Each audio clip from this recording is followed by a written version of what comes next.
Hey everyone, every time I hear someone talk about stadium financing and particularly specific numbers and financing plans and then say, oh, that's going to work or this is going to work, I always sit down and sweat the details of the numbers. And that goes back to my sports business simulations company, which created the Oakland Baseball Sim World, which allowed a student at a program like the University of San Francisco Sport Management Program to run thousands of different combinations of scenarios of stadium construction, development, team operations, and over a 15-year period and really learn baseball business dynamics. But I digress.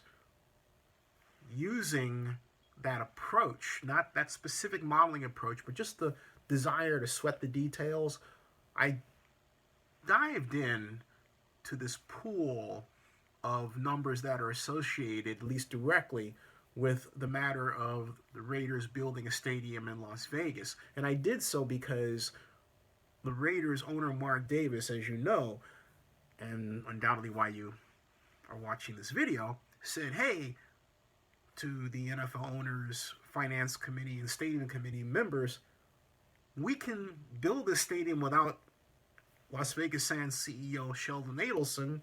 We've got Goldman Sachs, they can finance it. And I thought, that doesn't pass the smell test because people were calling me and saying, what do you think about this? Or texting me.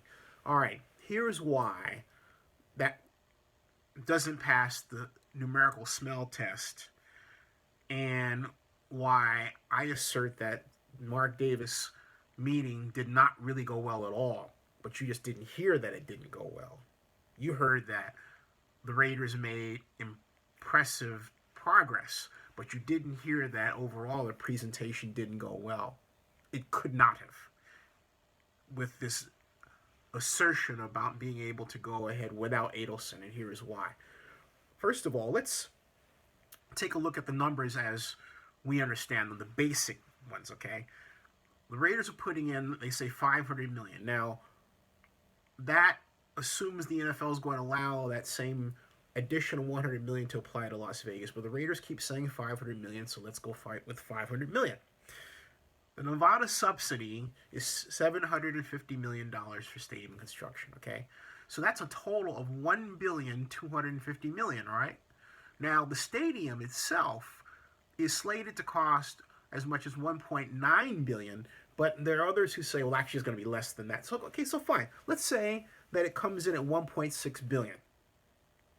That is still a $350 million gap in stadium construction cost that has to be filled by someone. Now you say, oh, Goldman's going to do it. Goldman is an investment banking company, not an investor. Goldman Sachs does not take $350 million of its own money and just gives it to you and says, oh, we don't want it back. No, that's not what Goldman Sachs does, okay? What Goldman Sachs does is that they say, all right, look, we have identified revenue streams and we'll float a bond or establish a loan so that you can get money up front and we'll take the percentage we need from that identified revenue stream and pay off the bond or the loan. That's what Goldman Sachs does, right? Now, here's the problem, okay? First of all, the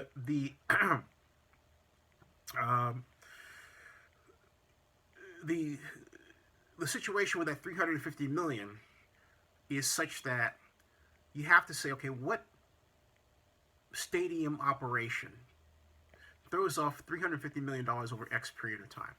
Well, the first thought you come up with is, okay, naming rights. Yeah, but naming rights in the Las Vegas market, you're talking about maybe $150 million. That's probably the best you're going to do. If you get something better than that, ding ding, but $150 million is reasonable.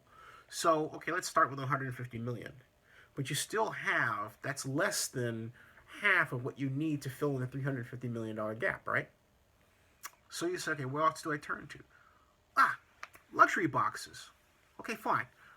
Let's say you have, let's say Lucas Oil as a model in terms of number of luxury boxes and cost, all right?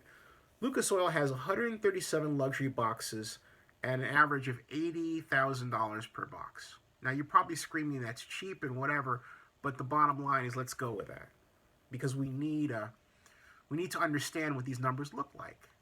So we go with that and we find that over a period of the season, you know, in total, we that comes out to about $10.9 million, assuming that all 137 luxury suites are sold at $80,000 per average. Average, okay? Let's assume that. Average, okay? So we do that, but then we have to multiply that over a 30-year period. We do that, that comes to $328 million, okay? $328 million. So we can use that, part of that $328 million, if we're going to use the naming rights agreement for monies, $150 million for stadium construction, we can take $178 million of our luxury box monies, okay, and we could take that and say, all right, we'll pledge that 178 million for construction, and we'll take the remainder of the luxury box revenues and use that for the team, because the team hopes to get the lion's share of luxury box revenues for its use for team purposes, like, you know, player acquisition and player development and that sort of thing, right? That's the idea. So there. That means we've identified luxury box revenues and naming rights revenues. But think about the percentage that we've used. We've used, in this scenario, 54% of luxury box revenues have been used for stadium construction, and 100% of naming rights revenues have been used for stadium construction.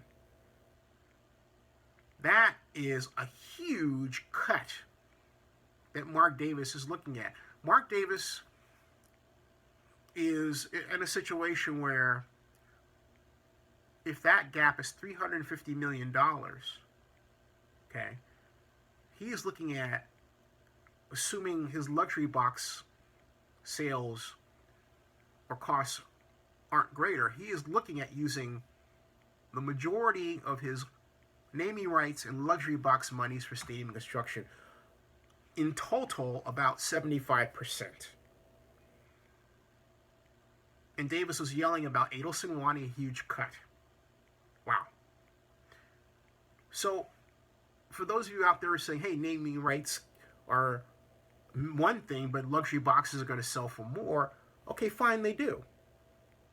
But the bottom line is, in order to get comfortable throw-off revenues, luxury boxes would have to be double in cost, $160,000, throwing off double that revenue over a 30-year period.